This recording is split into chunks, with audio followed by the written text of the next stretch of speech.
Bismillahirrahmanirrahim. Assalamualaikum warahmatullahi wabarakatuh.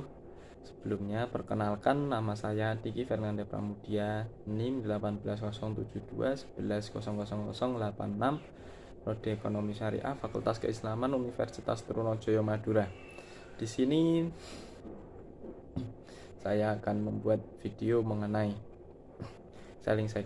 selling skill kemarin untuk memenuhi tugas ujian akhir semester mata kuliah kewirausahaan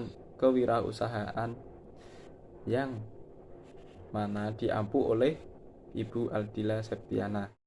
Dan yang selanjutnya yaitu saya akan mendeskripsikan mengenai produk yang saya jual kemarin pada saat praktik selling skill periode 1 sampai dengan periode 4. Yang mana kemarin ada 2 jenis produk yang kami praktekkan dalam selling skill. Yang pertama yaitu kerajinan anyaman tenggok yang berasal dari bambu, dan yang kedua yaitu kue apem yang terbuat dari tepung beras, yang mana kue apem tersebut dijual pada saat mau lebaran kemarin, yang mendapat pesanan. Untuk produk yang pertama yaitu kerajinan anyaman yang bernama tenggok. Tenggok ini berasal dari bahasa sekitar sini, yaitu sebuah anyaman yang terbuat dari bambu yang dianyam, dan bambu tersebut yaitu bambu yang sudah tua. Dan tenggok ini berbentuk bulat di atasnya dan di atasnya tersebut ada sebuah kunci, dan yang bawahnya berbentuk kotak atau persegi. Dan untuk produk yang kedua yaitu kue apem, yang mana kue apem ini adalah suatu makanan khas yang dibuat oleh orang Jawa itu di sebelum hari lebaran, yang mana apem ini adalah makanan yang terbuat dari tepung beras yang didiamkan selama semalaman dan dicampurkan dengan telur, santan, gula maupun tape sesuai selera, yang kemudian dikukus. Dan bentuknya ini seperti serabi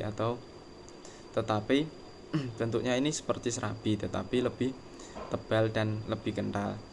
Jadi apem ini biasanya dibuat oleh orang Jawa itu ketika mau bancaan lebaran. Jadi kue apem ini sebagai suatu tradisi orang Jawa ketika mau lebaran. Dan di situ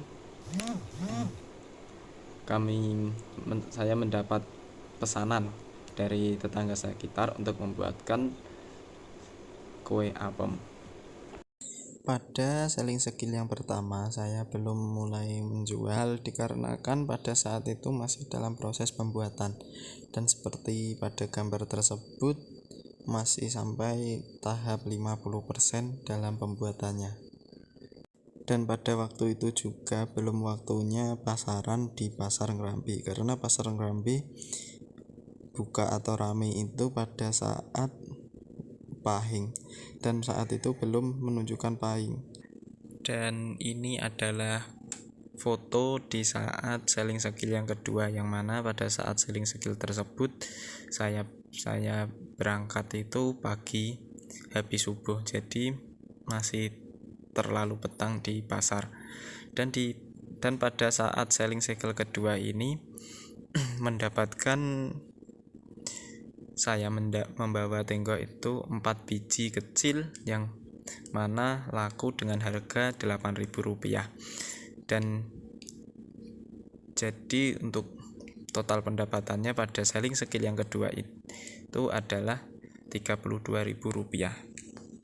Dan pada saat selling skill yang ketiga itu ada sebuah pengalaman yang mana dapat menjadi pengalaman berkesan pada saat praktikum selling skill, yang mana pengalaman tersebut yaitu dapat mengantarkan dan menjalin komunikasi antar kepada sesama tetangga dan bisa mengerti cara pembuatan dari kue apem tersebut. Dan penjualan dari kue apem tersebut, sebelumnya kami mendapat pesanan dari tetangga, pesanan kue apem, dan setelah itu kami membeli bahan-bahan dan membuatnya, saya dan ibu saya. Dan setelah itu pada proses penjualannya saya mendatangi kepada rumah-rumah tetangga yang pesan kue apem tersebut, dan sekaligus transaksi atas pembayarannya. Dan untuk pendapatan di selling skill yang ketiga yaitu totalnya yaitu Rp104.000 dan total pengeluarannya yaitu Rp38.000. Jadi dengan tersebut laba yang didapatkan yaitu Rp66.000 yang sudah termasuk dengan atau laba bersih yang didapatkan pada saat selling skill yang ketiga. Foto ini adalah merupakan foto pada saat kegiatan selling skill yang keempat, yang mana hanya dapat menjual 2 buah tengkok dengan per bijinya yaitu 15.000. Jadi total pendapatan pada selling skill keempat yaitu 60.000. Kenapa hanya 2 tengkok yang dapat dijual? Karena pada saat itu momennya tepat setelah lebaran dan satu keluarga sibuk di rumah nenek karena kakak mau melaksanakan pesta pernikahan. Jadi di situ hanya dapat menjual 2 buah. Sekian hasil dari selling skill saya, selling skill yang pertama sampai dengan selling skill yang keempat, beserta dengan laporan keuangannya. Apabila ada salah kata maupun salah kalimat dalam tutur kata di dalam video tersebut, saya mohon maaf yang sebesar-besarnya. Wassalamualaikum warahmatullahi wabarakatuh.